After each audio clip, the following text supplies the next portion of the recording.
자, 반갑습니다. 우리 이제 아강기로 만나게 됐는데, 아강기는 단원별 기출문제 풀이라고 보시면 돼요. 그래서 단원별로 기출문제들을 모아가지고, 진짜 많이 줄였습니다.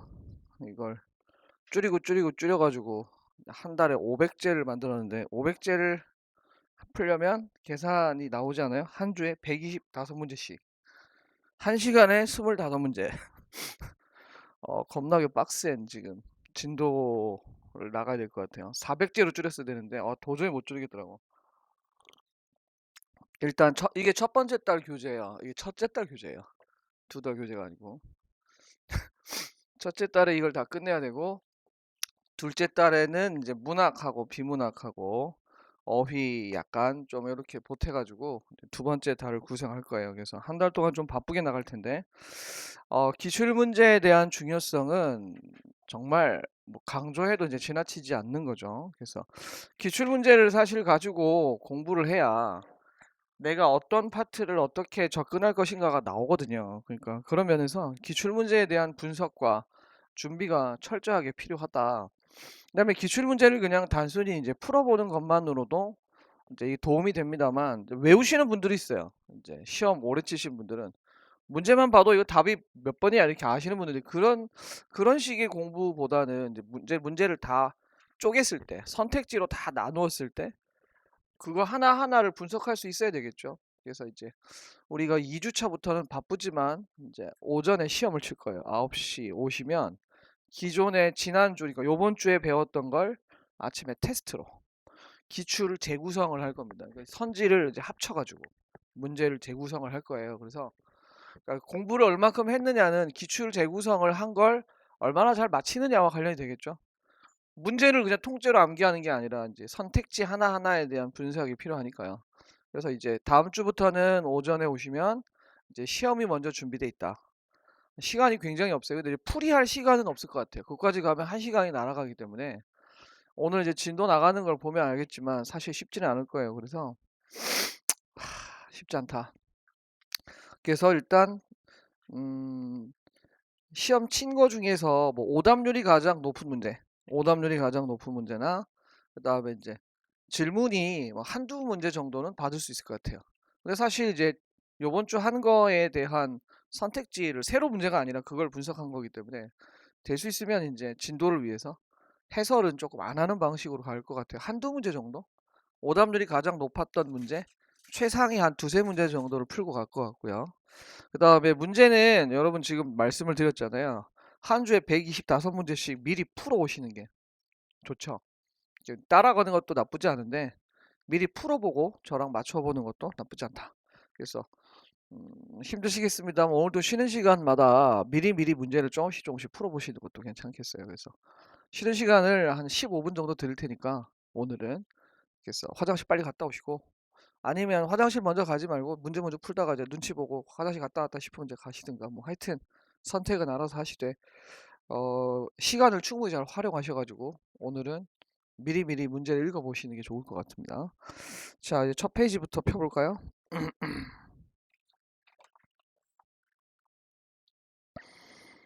와, 차례를 정말 상세하게 만들어놨어. 내가 이렇게 안 만들었는데 차례를 정말 잘 만들었어요. 카메라가 안 맞아요? 어씨, 그러면 이거 크기 약간 조절해야 될 텐데.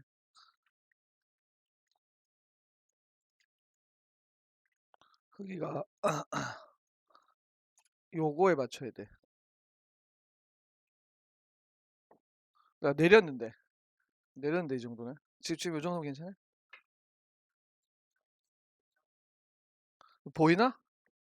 근데 앞에서 보여요? 응? 다 보여? 이제 화면으로.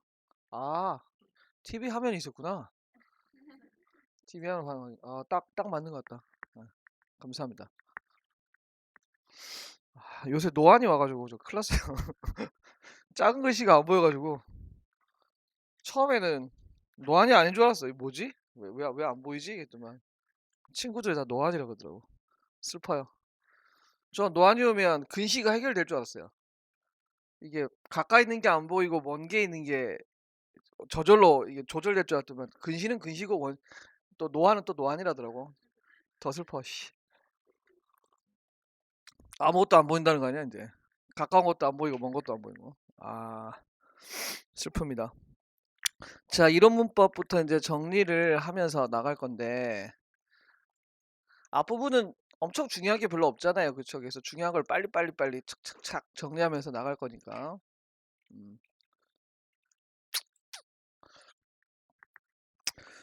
이 내용 정리하고 그다음 문제 풀고 이런 방식으로 갑니다.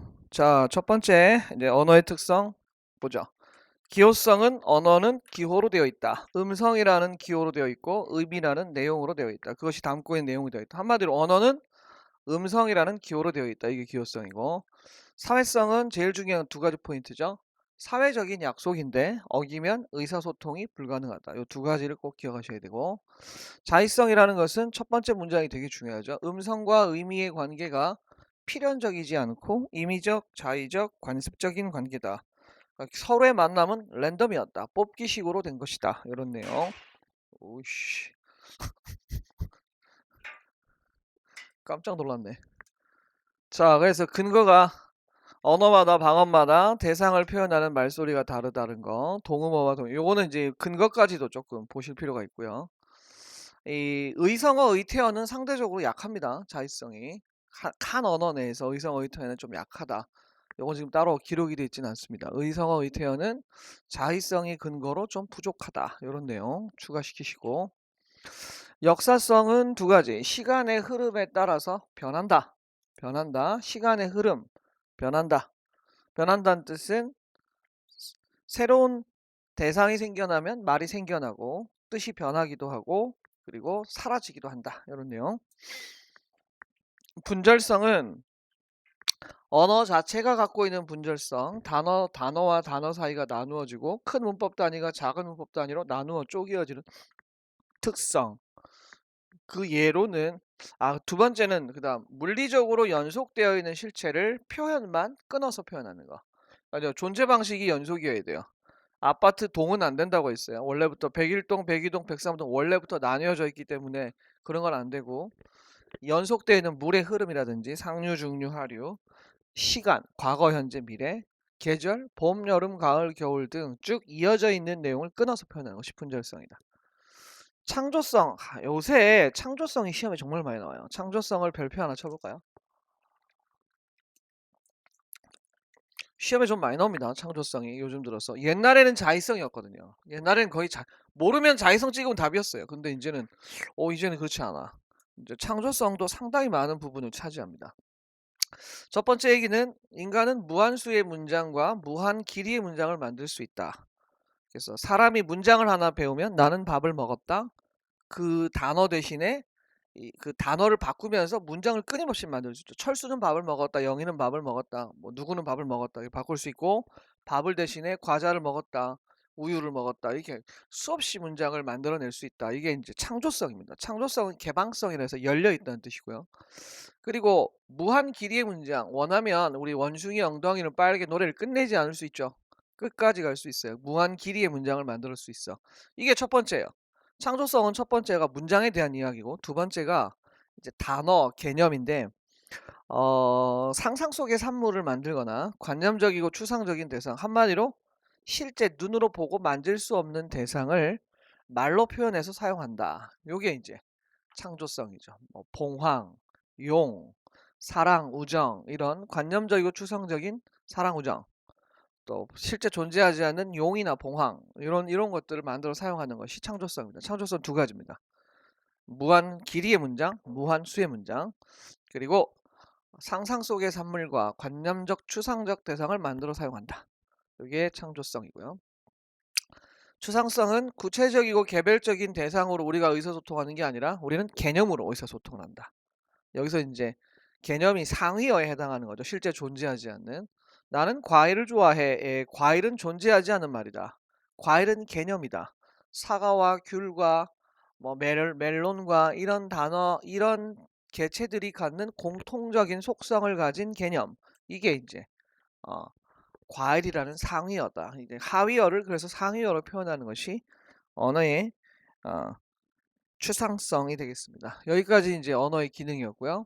그 다음에 이제 언어의 기능으로 넘어가서 가장 기본적인 의사소통, 표현 전달의 기능, 그 다음에 상대방의 행동을 유발하도록 하는 것이 지령적 기능. 지령적 기능은 다른 말로 감화적 기능, 명령적 기능이라고도 하죠. 그 다음에 이제 이쪽에서 항상 시험에 많이 나오는 것은 친교적 기능이죠. 친교적 기능은 말하는 이가 듣는 이와의 친교를 확인하거나 확보하기 위한 수단으로 사용하는 기능으로서 그 말 자체의 뜻이 중요한 게 아니라 왜 이 이야기를 하는가, 어떤 상황인가, 발화 상황이 중시되는 기능이 되겠습니다. 인사말이 가장 대표적이라고 보시면 되겠고요. 표출적 기능은 표현적 기능과 구별하셔야 되죠. 표현과 표출은 우리말로는 비슷하지만 표현적 기능은 의사소통이고 표출은 의사소통을 전제로 하지 않는 본능적이고 그런 애들이죠. 그래서 의사소통을 전제로 하지 않는다. 본능적인 소리다. 이게 표출적 기능입니다. 지식과 정보의 보존 기능은 읽고 그냥 넘어가시면 되고, 관어적 기능은 언어가 언어끼리 관계하고 있다는 기능인데 이제 대상을 가리키는 방식으로 사과를 보여주면서 소리를 사과라고 하고, 이 사과가 담고 있는 어떤 과일이라는 의미가 있는데 그 안에 사과라는 대상이 사라지고 새로운 다른 단어가 오는 거죠. 애플 이런 식으로 외국어가 와가지고 외국어의 언어와 우리말의 언어가 만나는. 그래서 보통 관어적 기능이 두드러진 4번을 별표를 쳐 놓으시고 번역, 정의, 용어 해설, 사전 풀이말 등. 아직 관어적 기능이 대표적으로 시험에 많이 나온 적은 없어요. 한 번 정도 나왔는데 뭐 투명인간이라는 것은 무슨 뜻인데 이런 식으로 뜻 풀이해 주는 거 있잖아요. 뜻 풀이해 주는 게 이제 관어적 기능이다 보시면 됩니다. 아니면 번역이나 사전을 이 보기에 올려줘 놓고 여기에 가장 두드러진 기능이 뭐냐 이러면 이제 관어적 기능이라고 해야 되겠죠.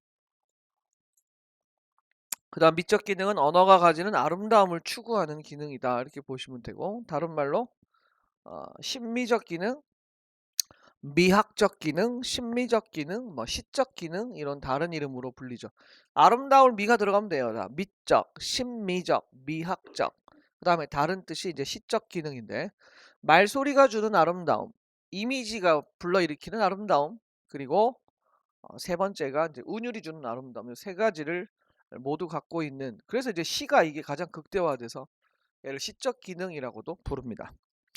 자, 여기까지 언어의 특성과 기능이었고요. 이와 관련된 문제들을 풀어 보시겠습니다. 1번 문제는 기본반에서도 늘 풀었던 문제죠. 언어의 특성, 본문에 이렇게 제시문을 주고 여기 해당되는 내용을 고르라는데 여기 내용 가장 중요한 건 영미가 자기 마음대로 단어를 잘 안 나와요.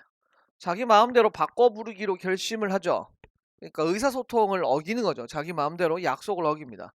그래서 영미는 침대를 사진이라 부르기로 결심하고 침대에 누울 거야가 아닌 사진에 누울 거야라고 말했고, 의자를 시계라고 부르면서 시계에 앉아 있다고 이야기하였다. 한마디로 사회적인 약속을 어겼다. 그 결과는 영미의 말을 좀처럼 알아들을 수 없었다. 뭐가 안 된다는 거죠?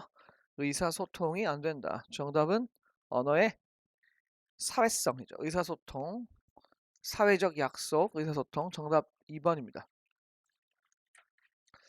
다음 보기에 나타난 언어의 주된 특성은 2016년 밥이 맛있다라는 문장을 처음 배운 아이가 언어가 발달하면서 빵이 맛있다, 과자가 맛있다처럼 제일 중요한 문장은 새로운 문장을 만들어 낼 수 있다. 요즘 각광받는 언어의 창조성. 정답 3번입니다.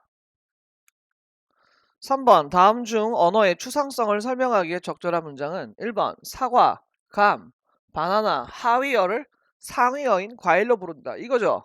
이게 언어의 추상성이고요. 어리다는 어리석다는 의미에서 나이가 적다는 의미로 바뀌었다. 이건 언어의 무슨 성?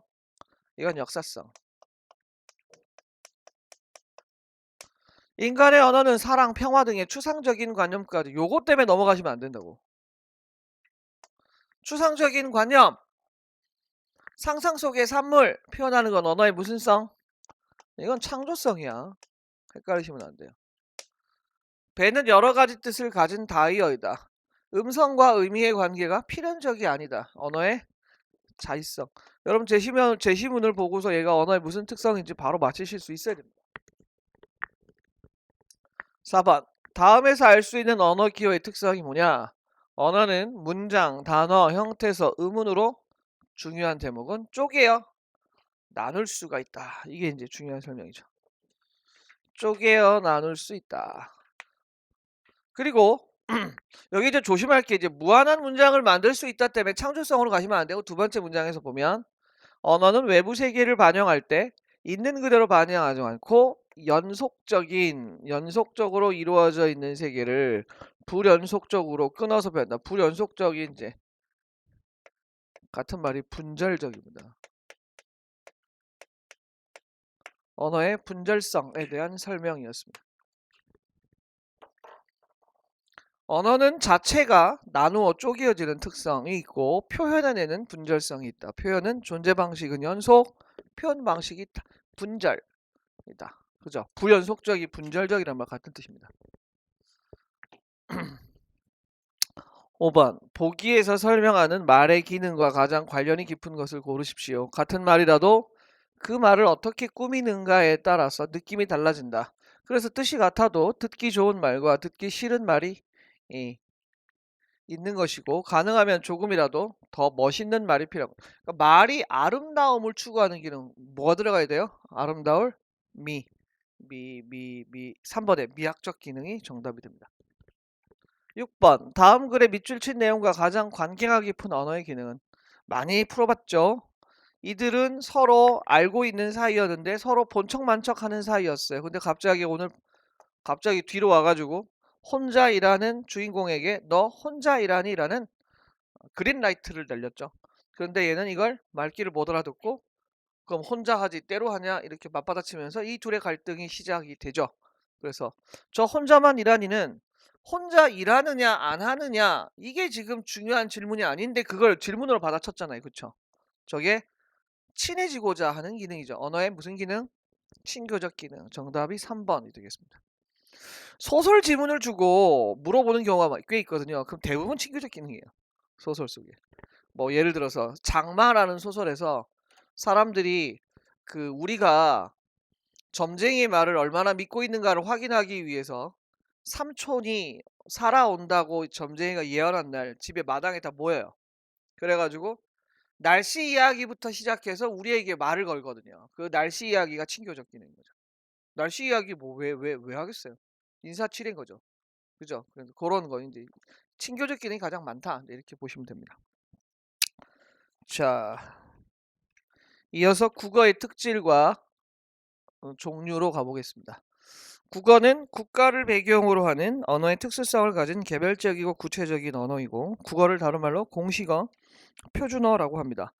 중요한 거는 국어는 하나일 필요는 없다. 필요에 따라서 2개 이상 있을 수도 있다라는 3번의 별표를 쳐놓으시고 그 다음에 요거는 이제 암기하셔야 됩니다. 기본적으로 우리 한국어의 갈래는 형태상 교차가 첨가하고 계통상 알타이어에 속한다. 외우셔야 돼요. 형태상 교차가 첨가 계통상 알타이어. 그 다음에 국어의 특징을 3가지로 나눠서 의문상 특질, 어휘상 특질, 문법상 특질로 나누죠.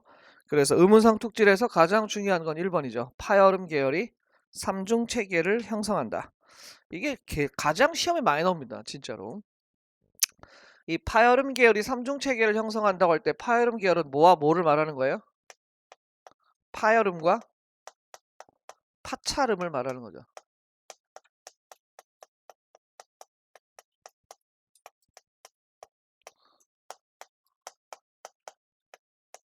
파열음인 비읍 디귿 기역과 파찰음인 지읒 요 파열음 계열이 3중 체계를 형성한다. 이 말인즉슨 이 특징은 우리말의 모든 자음에 해당되는 특징이 아니라는 뜻도 됩니다. 그러니까 예를 들어 국어는 모든 자음이 3중 체계를 형성한다. 이런 설명은 틀린 말입니다. 국어는 파열음 계열이 다시 말하면 파열음 비읍 디귿 기역과 파찰음 지읒이 3가지 소리의 대립 3중 체계를 형성한다. 이렇게 말을 해야 되죠. 모든 자음에 해당되는 설명이 아니란 내용. 3중 체계란 예사소리, 된소리, 거센소리입니다. 자, 이제 교육과정을 약간 넘어서는 경찰직 같은 경우는 이걸 이제 다른 말로 표현했는데 예사소리를 평음이라고 하고요. 예사소리에다가 적어요. 평음. 평평할 평. 평음. 평상적인 음. 된소리는 경음.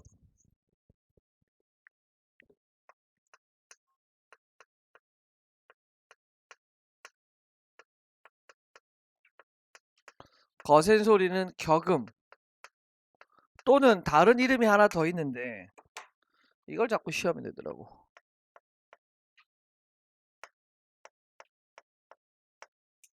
유기음이라는 다른 명칭이 있습니다. 거센 소리는. 교육과정 그냥 된소리, 예사소리, 된소리, 거센소리 이렇게 나올 것이고 주류 시험은 나머지 시험에서는 저 전공 용어를 쓸 수 있습니다. 예사소리는 평음, 된소리는 경음, 그 다음에 거센소리가 격음 또는 유기음. 저 말로 바꿔쳐요. 세 가지 소리의 대립이 있는데 평음, 경음, 뭐 유기음으로 되어 있다 이렇게 되어야 되죠. 그죠? 요거는 용어니까 아시면 되고 마찰음은 상대적으로 다른 언어에 비해서 3개로 적고 단모음은 다른 언어에 비해 10개로 많다. 이게 의문상 특질이 되겠습니다. 어휘상 특질은 첫 번째 한자음이 많다. 한자로 된 단어가 우리말의 42% 차지한다. 감각어가 발달되어 있다. 색깔 관련 단어가 발달되어 있다. 음성 상징어인 의성어와 의태어가 발달되어 있다. 그리고 단어의 성 구별이 없고 정해진 여성명사, 남성명사, 중성명사 이런 구별이 없다. 5번이 별표죠. 우리말에 없는 품사. 순서가 좀 달라졌는데 뭐 접속사의 별표를 치십시오. 접속사가 없습니다. 우리말에 접속사에 해당하는 영어의 그리고 그러나 그래서는 국어에서는 뭐라고 했어요? 접속 부사.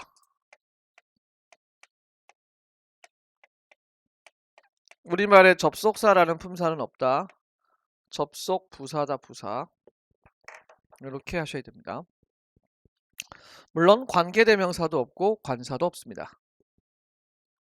그 다음 문법상 특질은 문법적 관계를 나타내는 조사와 어미가 발달되어 있다. 이거 교차어 첨가어적 특성이고요. 2번이 별표죠. 우리말의 어순에는 수식어의 위치랑 서술어의 위치를 기억하셔야 되는데 우리말의 수식어에 해당하는 것이 부사어와 관형어예요.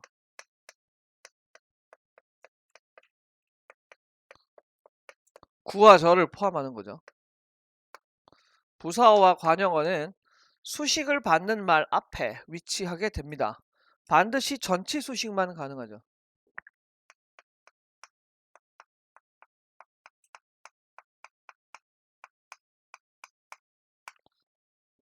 앞에 위치해서 뒤에 걸 꾸며주는 형태로 되어 있다는 거죠. 그 어떤 경우에도 후치 수식은 불가능하다. 영어는 관대가 있어가지고 후치 수식이 가능하고 something 같은 경우는 뒤에서 꾸며주는 그런 단어인데 국어는 그런 말이 없어요. 그 다음에 서술어의 위치가 항상 가장 마지막에 있다. 그래서 여기서 이제 미괄형 문장 구성이라는 특성이 나오죠. 말하고자 하는 바가 제일 뒤에 온다.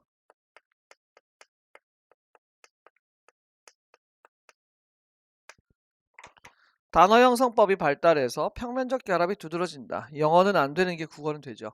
눈, eyes, 물, water. 우리는 눈물이 되는데 영어는 eyes, water가 안 되고 tear이라는 새로운 단어가 필요하고 거기다 피 붙이면 우리는 피눈물, 영어는 blood, tears, blood, eyes, water 안 돼요. 국어는 그래서 새로운 단어 형성에 굉장히 유리하다 이렇게 볼 수 있습니다. 높임법과 높임말이 발달돼 있다는 건 여러분이 다 동의하시는 내용이겠죠. 자, 7번 문제. 한국어의 특성으로 맞지 않는 것은 사실 1번이 좀 애매한 선지였어요. 왜냐면 조사와 어미가 발달돼 있다는데 접사와 어미가 발달돼 있다 이렇게 말하니까 굉장히 헷갈리죠. 사실 접사도 발달돼 있어요. 조사도 발달돼 있고 접사라는 게 문법 부분이잖아요. 그러니까 우리말의 교차어, 여러분 교차어 첨가어라는 말의 특징이 뭐냐면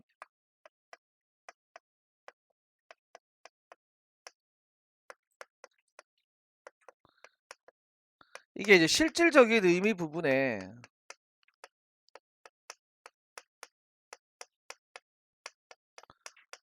문법적인 의미를 갖는 부분이 붙어가지고 이게 문법이 실현되는 언어거든요.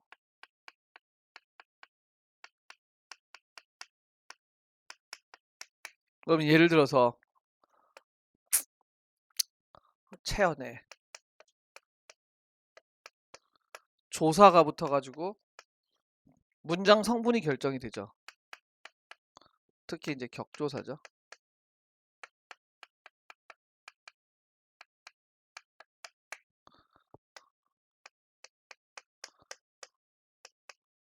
어간에 어미가 붙어서 다른 여러 가지들 중에서 이제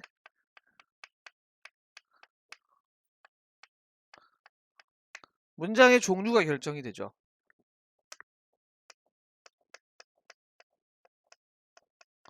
어근에 접사를 붙여서 이제 단어가 바뀌죠. 그러니까 이제 문법적인 부분에 해당하는 애가 조사, 어미, 접사거든요. 그래서 사실 우리말에는 접사가 발달돼 했다 해도 됩니다. 똑같이 문법 부분이 발달돼 있어서 실질적인 의미 부분에 붙어서 문법을 실현하는 언어이기 때문에 일반 설명은 틀린 말이 아닙니다. 접사와 어미, 조사와 어미가 발달되어 있다. 살짝 꼬았죠. 2번 한국어에서는 주어가 잇따라 나타나는 문장 구성이 가능하다.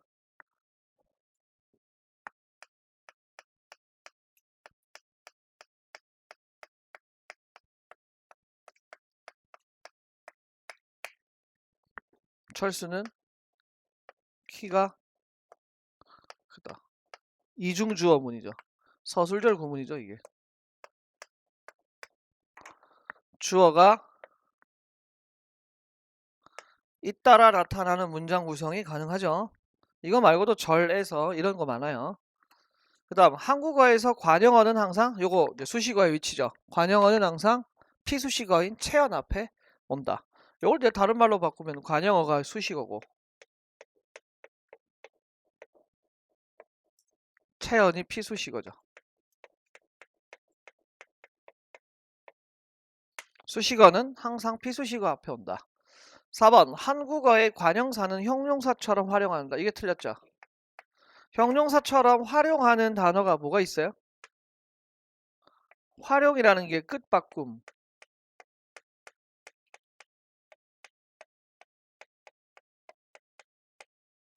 어미교체. 활용하는 단어는 동사, 형용사, 서술격 조사이다.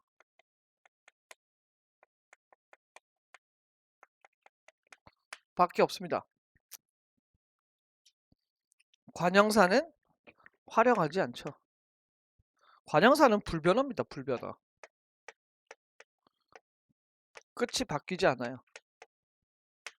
관형사가 활용한다는 말은 틀렸습니다.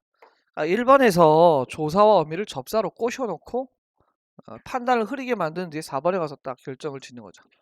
그래서 정답은 4번이 되겠습니다.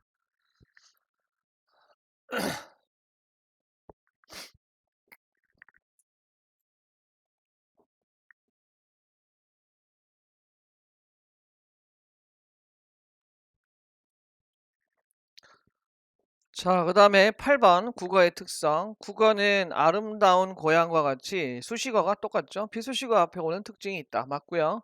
2번 일반적으로 국어의 단모음은 10개 이, 에, 위, 웨, 으, 어, 아, 우어를 외웠어야 되죠. 그러니까 이쪽에 국어 지식 뒤에 배웠던 문법이 다 나오는 거예요. 지금처럼. 3번은 단어 형성법, 4번은 높임법인데 4번의 높임법은 주체, 상대를 높이는 상대, 객체를 높이는 객체. 이것도 틀리지 않았죠. 뭐가 틀렸어요? 3번에 단어 형성법의 종류를 뒤집었죠.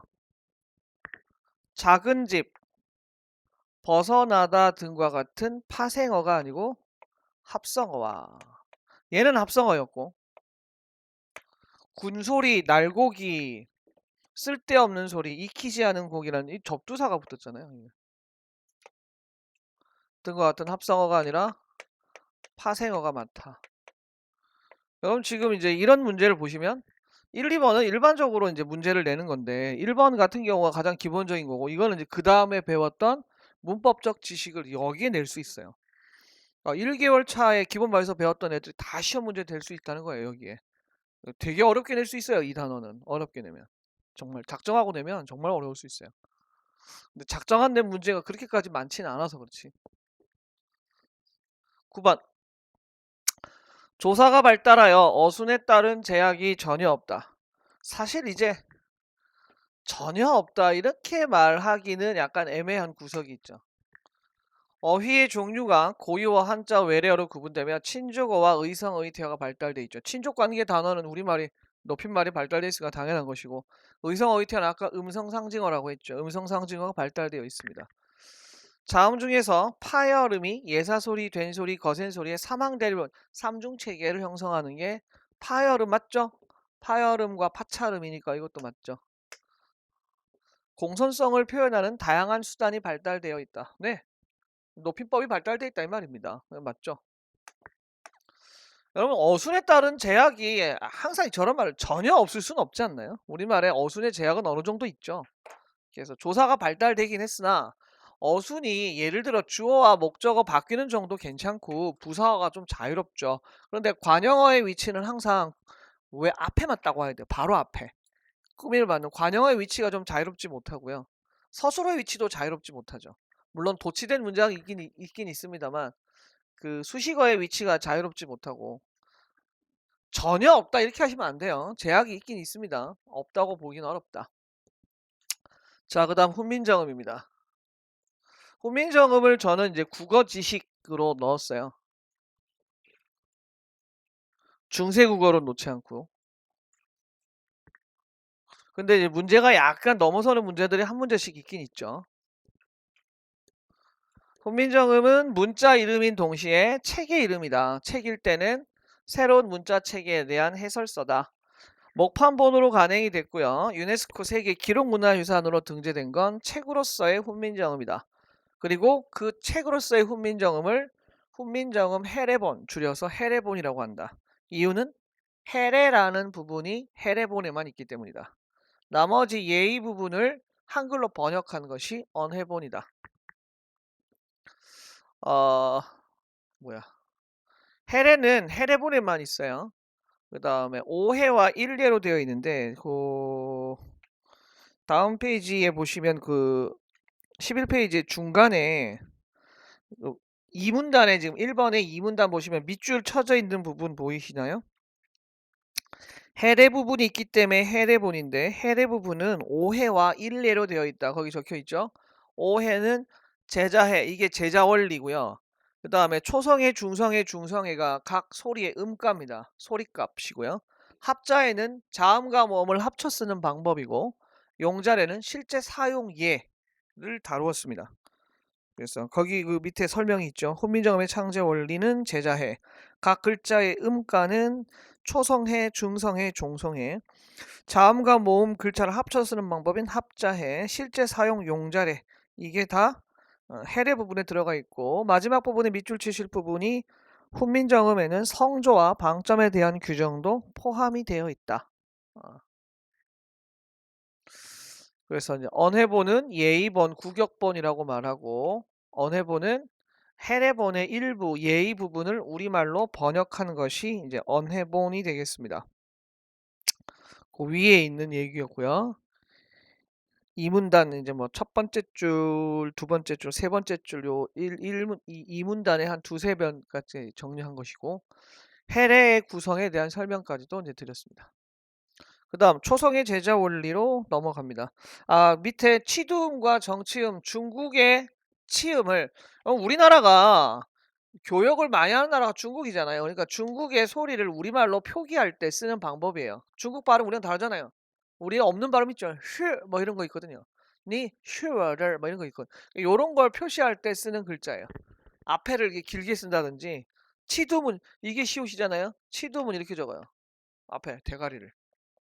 정치음은 뒤에를 이렇게. 그러니까 우리나라 글자에 쓰던 게 아니라 중국 발음을 표기할 때 썼던 글자입니다. 치두음과 정치음은 해례본에는 없었고 언해본에는 있었다. 이렇게 하시면 됩니다.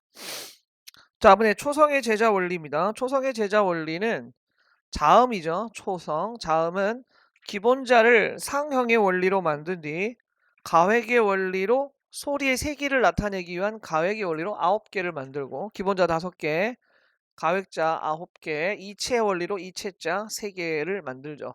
그걸 기록해 놓은 게 요 표죠. 요거 다 외워야 되죠. 아, 설, 순, 치, 후.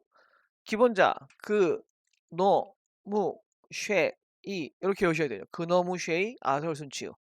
기역은 혀뿌리가 목구멍을 막는 모양. 설근 폐후하는 지형이다. 니은은 혀가 윗님 몸에 닿는 모양. 설부 상악지형이다. 여러분 윗상자가 있는 건 설명이 위밖에 없단 말이에요. 한문 중에 윗상자가 있는 건 니은이다 이렇게 하셔야 되고, 입의 모양이 상구형 미음이고, 이의 모양 상치형 시옷이고, 목구멍의 모양이 상후형 이응이 되겠습니다. 여기서 기역의 가획이 키읔이고요. 니은의 가획이 디귿과 티읕이고, 미음의 가획이 비읍과 피읍, 시옷의 가획이 지읒과 치읒, 이응의 가획이 여린 히읗과 히읗이 됩니다. 요 가획자 9개는 거센 소리를 나타내기 위한 글자로서 기본자가 소리가 가장 약하고요. 그 다음에 얘가 좀 셉니다. 그러니까 니은과 디귿을 비교하면 니은보다는 디귿이 소리가 좀 더 세고, 디귿보다는 티읕이 소리가 센 거예요. 알겠죠? 그래서 기본자가 소리가 가장 약하다. 그 다음에 이제 가획자 첫 번째 가획이 소리가 그 다음 세고, 마지막 가획자가 소리가 가장 세다 이렇게 보시면 됩니다. 역시 가획을 했으나, 왜 자꾸 넘어가? 가획을 했으나 거센 소리와 관련이 없는 옛 이응과 반치음과 리을은 이체자에 속하죠. 그래서 시험에 나온 게 이제 가획 기본자도 나오고 가획도 나오고 이체도 나오고 다 나와요. 그래서 기본적으로 이 표는 다 암기하셔야 돼요. 완벽하게. 그 다음에 중성 모음의 제자 원리죠. 기본자는 상형의 원리인데, 이번에는 상형의 대상이 발음기관이 아니라 천지인 삼재의 상형으로 만들었습니다. 그래서 그 상형으로 만들어진 기본자끼리의 결합을 통하여, 기본자끼리의 결합인데 아래아가 필수예요. 초출자 4개를 만들고 오, 아, 우, 어, 오, 아, 우, 어에 다시 아래아를 한 번 더 찍어 요야, 유, 여 제출자를 다시 만들죠. 아래아가 관여한다는 사실을 잊으시면 안 돼. 이가 아니에요. 이 모음이 아니야. 소리의 기질로 따지면 이예요. 아가 야로 바뀌는 건 야. 이게 보통 이로 착각하시는데 이가 아니에요. 이거는 글자를 만드는 원리예요. 글자 만드는 원리는 아래아를 찍어요. 아래아를 한 번 더 찍어서 요야, 유여를 만듭니다. 그러니까 설명해서 제출자는 초출자에 이를 더해 만들었다 이러면 틀린 거예요. 아래아를 더해 만들었다고 해야 돼요. 천지인 삼재, 성리학의 3요소, 철학적이죠. 성리학의 3가지 재료인 하늘과 땅과 사람을 본떠서 기본자 아래아, 이를 만들고, 여기에 아래아와 이의 결합을 통해서 양성모음 초출자 오와 음성모음 초출자 우어를 만들고, 여기에 다시 아래아를 더해서 양성모음 요야 음성모음 유여를 만들죠. 기본자 요 중성의 제자 원리, 기본자 상형의 원리, 초출자 초출의 원리, 제출자 제출의 원리, 원리가 달라요. 초성은 상형의 원리, 가획의 원리, 이체 원리. 중성은 상형의 원리, 초출의 원리, 제출의 원리. 원리가 다릅니다. 이름이. 그리고 요야 유여는 이중 모음이고 7개가 단모음입니다. 11개 중에서 기본자와 초출자가 단모음이고 요야 유여는 이중 모음이 되겠습니다. 글자 운용법에서 이어쓰기, 연서법, 니저쓰기인데, 입술 소리인 비읍, 피읍, 쌍비읍, 미음 아래에 이응을 이어서 순경을 만드는 글자 운용법. 실제 사용예는 순경은 비읍밖에 없었습니다. 나란히 쓰기는 병서법으로서 초성이나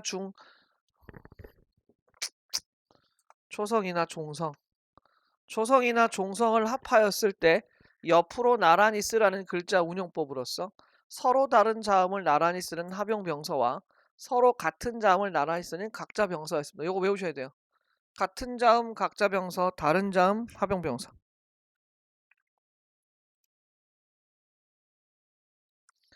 다른 자음 합용병서, 같은 자음 각자병서. 이것도 아셔야 돼요. 니저쓰기랑 갈바쓰기를 아셔야 됩니다. 붙여쓰기, 자음의 모음을 합하여 한 글자가 되도록 붙여 쓰는 법을 나타내는 글자 운용법으로 음절 이루기와 관계가 깊죠. 그래서 모음을 붙였을 때 어떤 거는 오른쪽에 붙여 쓰고 어떤 글자는 아래에 붙여 쓰라는 이제 모음을 합쳐 쓰는 방법에 대한 규정입니다. 음절 이루기는 반드시 초성과 중성이 어울려야만 한 음절이 된다. 모든 글자는 어울려야만 소리가 난다. 우리는 영어처럼 파닉스가 안 됩니다. 파닉스는 자음 따로 모음 따로 이렇게 발음을 배우잖아요. 국어는 그게 불가능해요. 국어는 한 번에 소리 나야 돼요. 한 음절을. 그래서 음절 문자화한 규정이라고 할 수 있습니다. 10번 훈민정음에 대한 설명으로 옳지 않은 것을 고르시오. 1번 문제 훈민정음이란 문자 이름인 동시에 그 문자를 설명한 책의 이름이기도 하다. 맞는 말이죠. 2번 문자로서의 훈민정음은 유네스코에서 지정한 세계 문화유산으로 등재돼 있다가 틀렸죠. 책으로서의 훈민정음이죠. 문자가 아니라 책으로서의 훈민정음이죠. 훈민정음 해례보는 한글의 음가, 초성해, 중성해, 종성해, 제자방법, 제자해, 한글 사용방법, 합자해와 용자래로 구성이 되어 있습니다. 이걸 한자에 동그라미 치세요. 한자로 적은 책입니다. 치두음과 정치음에 대한 내용은 훈민정음 해례본에 포함되어 있지 않고 어디에 포함되어 있다? 언해본에 포함이 되어 있다라고 말씀을 드렸죠. 11번 그노무쉐이는 각각 발음기관을 상용하여 만들었다. 맞죠? 니은의 가회기의 원리를 적용하여 니은에서 디귿을 만들고 디귿에서 티읕을 만들었는데 쌍디귿을 만들지는 않았죠. 모음자모 아래와 의이는 각각 하늘과 땅과 사람을 상용하여 만들었습니다. 리을과 반치음을 살펴보면 다른 한글 자모에 쓰인 가회기 원리와 차이가 있어서 얘를 이체의 원리라고 했죠. 그래서 정답은 2번 쌍디귿은 가획자에 해당하지 않는다 였습니다. 12번 다음 훈민정음 제자 원리에 대한 설명 중에서 옳은 것으로 묶인 것을 고르라. 혀뿌리가 목구멍을 막는 모양은 니은이 아니라 기역이죠. 혀가 윗니몸에 닿는 모양은 시옷이 아니라 니은이고요. 미음은 입의 모양을 본떴다. 요거 맞고요. 치아의 모양을 본뜬 건 기역이 아니라 시옷이죠. 이응은 목구멍의 모양을 본떴다. 맞아서 다와 마를 선택한 정답을 2번으로 하셔야겠습니다. 훈민정음 28자모에 들지 않는 것은 28자모는 정음 28자라고 불리는데 아까 보셨던 초성 17자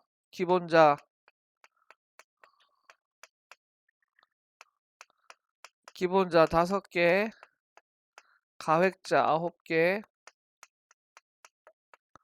이체자 3개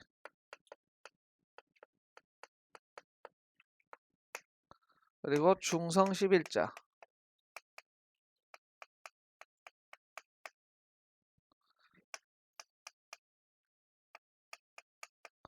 기본자 3개 첫출자 4개 제출자 4개로 되어 있죠. 정음 28자에 속하지 않는 글자의 대표적인 예가 바로 2번에 있는 순경음 비읍입니다. 여린 이웃은 기본 여기 가획자에 들어가고 유는 제출자에 들어가고 반치음은 이체자에 들어가죠. 순경음 비읍은 28자에 속하지 않는 글자입니다. 저게 엄청 중요하죠. 순경음 비읍은 15세기에 실제 사용이 됐습니다. 표기와 발음 모두에. 발음이 됐다는 건 음가도 있었다는 얘기예요. 하지만 정음 28자는 되지 않는다. 맨날 나와요. 순경음 비읍이. 14번 다음에서 설명하는 훈민정음 제자 원리에 해당하는 것이 무엇이냐? 기역, 디귿, 비읍, 시옷, 지읒을 어떻게 써서? 가로로 나란히 써서 갈바쓰기. 쌍기역, 쌍디귿, 쌍비읍, 쌍시옷, 쌍지읒, 쌍이읒을 만드는 것인데 필요한 경우에는 요거를 무슨 병사라고 부르고? 같은 글자 각자 병서. 다른 글자는 무슨 병서? 하병 병서. 여기까지 잘해놓고 한자를 못 골라서 틀리죠. 안타깝게. 1번은 뭐라고 읽어요? 상형의 원리. 한자도 많아야 돼. 2번이 더할까 획획 가획의 원리. 자 이제 둘 다 선대 뭘까? 여러분 이게 설립자가 두 개 있으면 나란히 서 있는 거잖아요. 한자가 서는 사람이 두 개가 있어서 나란히 서 있다. 이게 병서야. 이거는 이어적기 연서. 연서법에 의해 만들어진 글자가 순경은 비읍이죠. 다 풀어놓고 한자를 몰라서 틀리는 불행한 사태. 정답은 3번. 15번. 훈민정음 해례본에 나오는 한글의 제자 원리로 가장 옳은 것을 고르십시오. 초성은 발음기관의 모양을 본떠 만들었는데 기억은 혀가 윗니몸에 닿는 아이고 혀가 윗니몸에 닿는 모양은 기억이 아니라 뭐에 대한 얘기죠? 니은. 그놈의 쉐이의 5개의 기본 문자에 가획의 원리로 키읔, 디귿, 티읕, 리을, 비읍, 지읒, 치읓, 히읗 총 8 겁나게 헷갈리게 만들어놨어요. 순서를. 기억에서 키읔 만들어지고 니은에서 디귿과 티읕이 만들어지고 미음에서 비읍 그 다음에 피읍이 없네. 피읍이 없고 시옷에서 지읒과 치읓 이응에서 여린 히읗도 빠졌고 여린 히읗과 히읗 일단 9개도 아니고 몇 개고요? 9개고요. 여기 뭐가 포함되어 있지 않은 거냐면 리을이 안 되죠.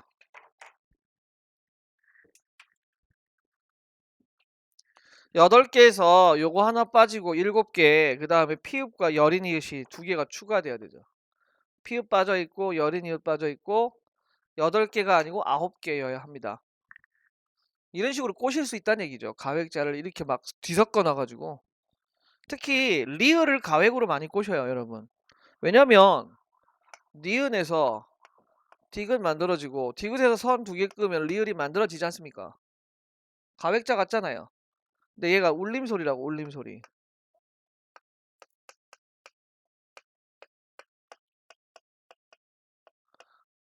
거셈이라는 소리의 성질이랑 관련이 없거든요. 그래서 얘는 가획을 했으나 가획은 했어요. 그렇게 돼 있다고 가획은 했으나 가획자가 아닌 거예요. 이체자인 거예요. 그럼 가획했습니다. 리을도 가획했으나 가획자가 아닙니다. 문자의 수는 초성 10자, 중성 10자, 종성 18자로 모두 28자에다 잘 맞춰놨는데 28자를 맞는데 아까 했죠. 초성 몇 자? 17자, 중성 11자. 총? 종성은 없느냐? 종성은 없죠. 종성 부용 초성. 종성은 만들어 놓은 초성을 다시 쓰기로 했기 때문에 종성은 없고 초성 17 플러스 중성 11입니다. 다 틀렸습니다.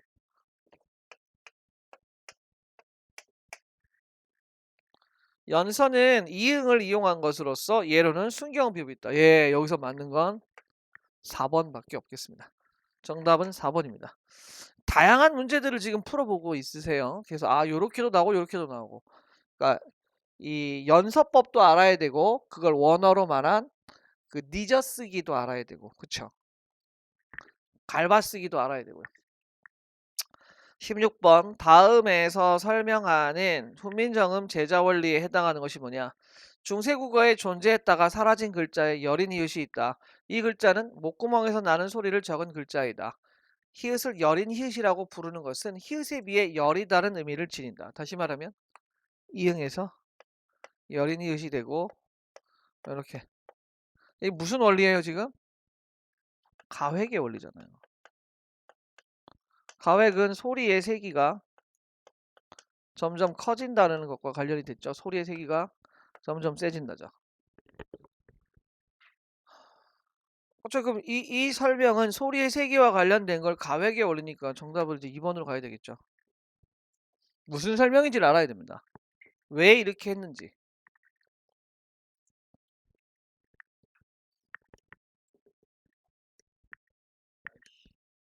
(17번) 훈민정음에 대한 설명 중 조심 틀린 걸 골라야 됩니다. 1443년에 창제하고 46년에 반포한 거 맞죠? 초성의 기본자는 그노무 쉐이 디귿이 빠집니다. 요거 틀렸고요. 중성의 기본자는 조음기관을 상용하여 만든 것이 아니죠. 조음기관을 상용하여 만든 건 중성자가 아니라 초성이죠.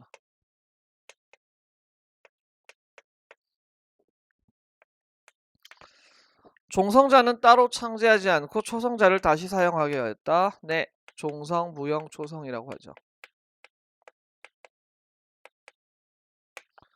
쌍기역, 쌍디귿, 쌍비급처럼 글자를 나란하게 쓰는 방법을 저기 같은 글자야, 다른 글자야? 같은 글자는 합용병서가 아니고 무슨 병서? 각자병서. 그러니까 각자병서, 합용병서를 알아야 문제를 푼단 말이에요. 그러니까 종류를 알아야 된다고. 틀린 건 나, 다, 마. 정답 4번. 틀린 걸 고르는 거니까.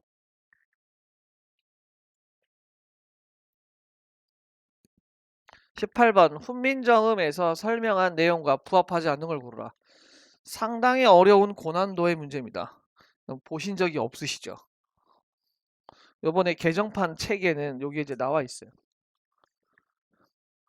요 부분 제가 올려드릴게요. 바뀐 부분은 밴드에 올려드릴 테니까 한번 참고하십시오. 요 부분은 조금 바뀐 부분이 있어가지고 제가 원문하고 이걸 다 적어놨거든요. 그래서 새 책이 이제 요번 달부터 사용하고 있는데 새 책에 요 바뀐 파트에 대한 원어를 다 넣어놨어요. 그럼 이게 지금 냉중 소리는 다시 첫 소리 쓰리가 이게 냉중이 뭐겠어요? 나중이에요. 나중. 나중 소리 이게 종성은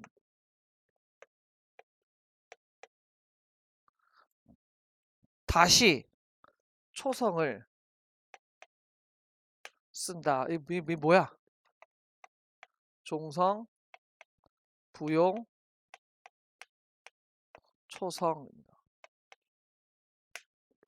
그러니까 받침 자리에 받침을 쓴 것만 확인하면 됩니다. 네. 썼던 걸 다시 썼죠. 첫 소리를 어울려 쓸 쯤이면 갈바스라. 이거 무슨 이 무슨 거? 어울려 쓰는 거. 이 무슨 법? 병서. 갈바쓰기. 이거 아닌데. 이거는 무슨 법이에요? 이거는 연서법이죠. 연서법. 늦어쓰기. 2번이 틀렸어요. 예를 들면 뭐 쌍기역이라든지 비읍시옷 요런 걸 줬어야 된다고요. 이와 아와 어와 여와 여는 자음의 오른쪽에 붙였어라. 부서법. 오른쪽에 제대로 붙었네요. 여가. 그쵸? 오른쪽에 붙여서 잘 쓴 걸 잘했습니다. 무릇 글자는 모여서 어울려야만 소리가 있다. 이게 성음법.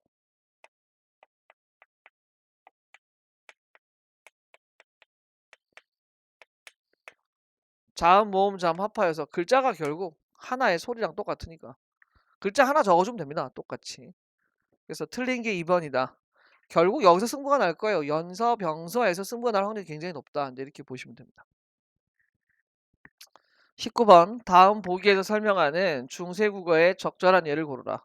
봐요. 지금 요런 문제가 꽤 있죠. 지금 원문 헤레본 언해본이죠. 헤레본을 번역한 언해본에 있는 요런 설명들을 지금 예로 문제를 골라내라 이런 게 있잖아요. 기억은 이응을 입술 소리 아래 이어서 쓰면 입술 가벼운 소리 순경음이 된다. 연서법. 소방직이에요. 소방직. 소방직도 이렇게 된다고. 첫 소리를 어울려 쓸지면 갈바스라. 이건 무슨 법? 병서법. 병서법에 해당하는 얘가 얘랑 같은 글자를 옆에 나란히 쓴 거 두 개고 연서법에 해당하는 건 요거밖에 없죠. 정답은 2번이 되겠습니다. 끝이 안 나?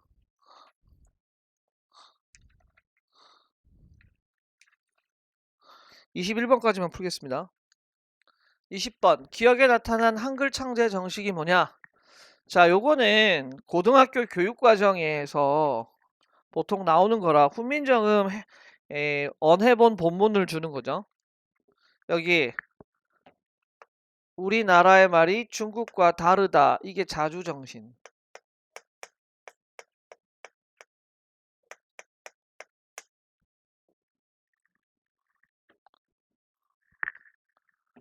내 일을 위하여 어여삐 여겨. 이게 애민정신.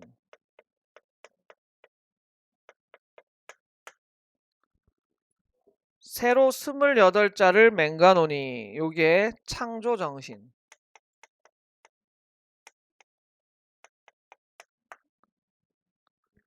그 다음에 날로 편안하게 할 따름이다. 요게 실용정신.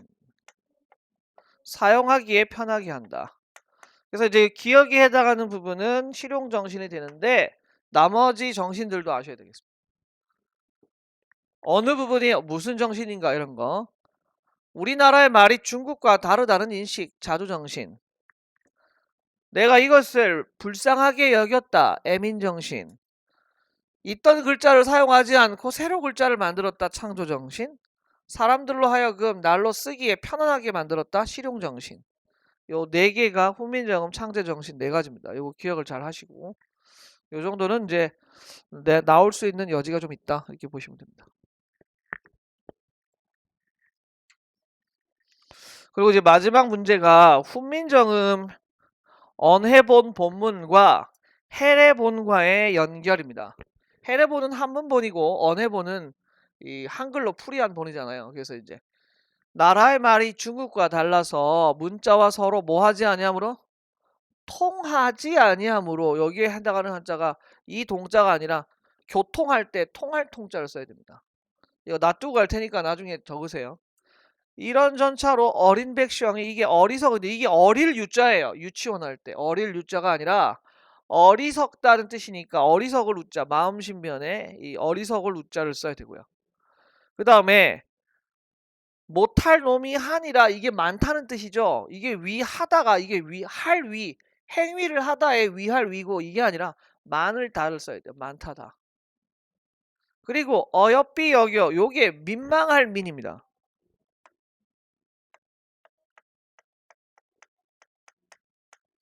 요 정도는 아셔야 돼요. 지금 해드리는 한자들.